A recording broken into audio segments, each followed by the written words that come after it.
Salam, hər vaxtınız xeyir olsun. Bugün sizinlə uşaqların ən sevimli səhər yeməyi olan bilincik reseptimi bölüşəcəm.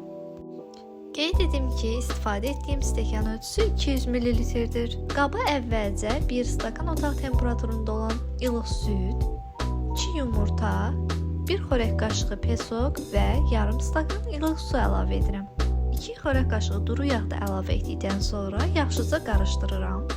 Daha sonra 1 stakan unu əlavə edirəm, 1 çimdik duz və vanil əlavə edib yaxşıca həll olana kimi qarışdırıram.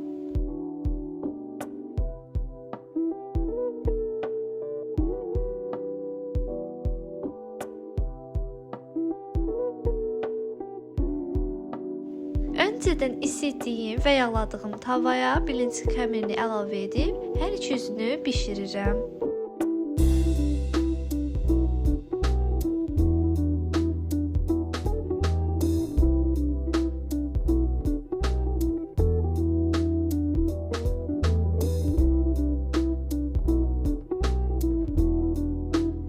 Və belə gözəl, ləzzətli, ətirli bilinciklərimiz hazırdır.